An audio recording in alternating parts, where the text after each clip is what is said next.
philosophy, science, all of this, but it's all God. It's going to go down to God. We take away God, we're no different than those RNA molecules. We're just bumping into each other. No right, no wrong. The people with the abortion signs, they're neither right nor wrong. Abortion's neither right nor wrong. And that's what this is actually coming down to. What this is actually coming down to is that I also believe in justice. I also believe in mercy. I also believe in love. You have a foundational assumption that has no basis in reality. You can't say that there's a conscience that precedes matter. Take, for example, that if I went to your brain I'm saying I'm assuming it in order to make sense of it. You're assuming it to make sense of it, but it doesn't help us make sense of it. I'd say Occam's razor allows us to remove things from an equation that have no basis on the equation. Sure. You adding God to the equation is like going up to an equation that says 1 plus 1 equals 2, and then saying 1 plus 1 plus 0 equals 2.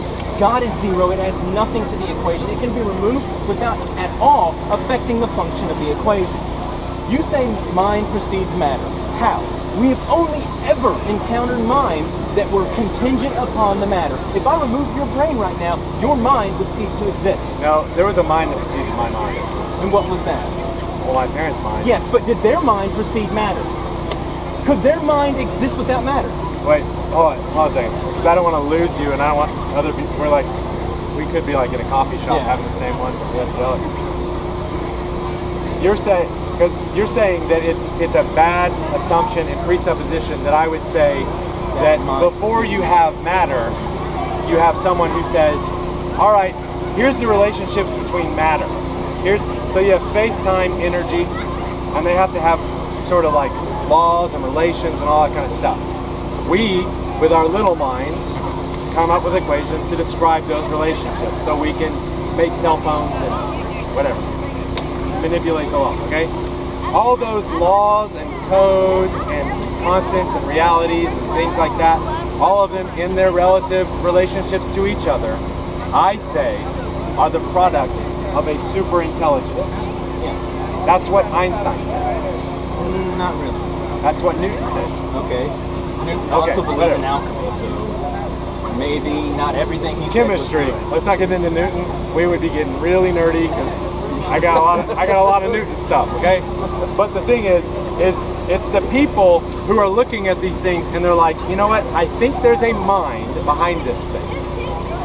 And then in the philosophy and the ethics, they say, why is it that I think that it is always in every instance wrong for like an adult male to molest a 2-year-old, you know, to rape them and molest them, even if every other person on the planet did it. Now in the animal kingdom, that's not actually wrong, right? We don't hold animals to that. But in the human world, why is it that we have this, and why can we say it's absolutely wrong? I'd say just like those laws of nature, the relationships preceding our human laws and our relationships is a mind, and it's a good one. It's an ethical, it's a heart, it's a moral. This stuff precedes everything else. But how can you? If you take it away, how you know it proceeded. Well, I'm saying like if you take it away, we're not having this conversation. I disagree.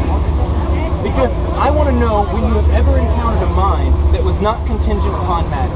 That is a mind that existed without something like a brain, like a computer, something that physically existed generating. I want you to tell me when you have ever encountered such a thing. Like a mind?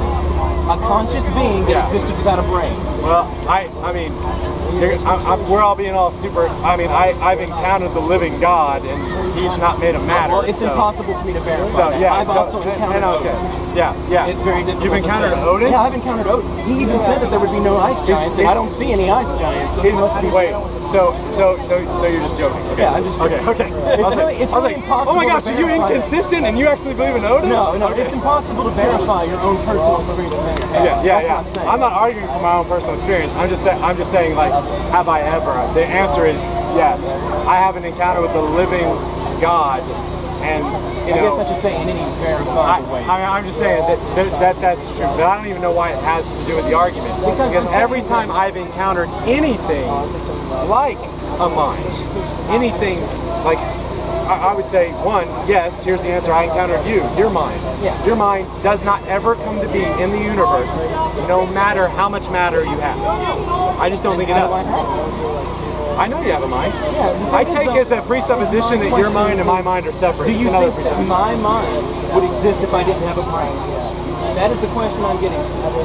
No, because I think you're integrated. I'm not a mind-body dualist. I think you're integrated. So, how would you then be able to explain a mind that supersedes or pre-exists matter, in which that's the only way we've ever seen a mind exist is via matter? You've never found anything that exists outside of matter. I only believe in the things that I have found to exist. I also believe in the things that make sense of reality. I mean, but I don't see how that makes any sense of reality. I'm a uniformitarian in that sense. Well, I mean, I'm a uniformitarian too, but a mind doesn't actually have anything to it. You're not a uniformitarian. That things follow the same rules. Is that what you mean by uniformitarian? Yeah, every time I see complex specified information, I say there was a mind. Every time.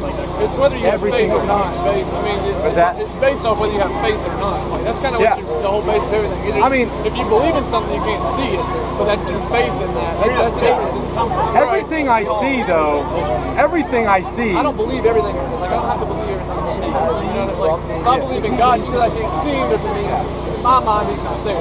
Yeah. But that's my argument versus somebody else's. Yeah, I mean, in a certain sense, faith is important. My faith is in.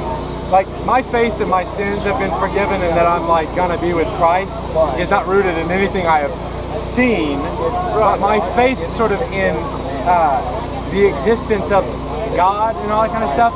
Everything I see, I can't see anything without the existence of God. Everything I see without the existence of God all of a sudden starts to be like, well, how in the world did that get there and why is it there? And all that means to say is that you have a presupposition that colors how you see things. It doesn't actually say anything about reality. No, all people have presuppositions. What we're seeing doesn't verify anything.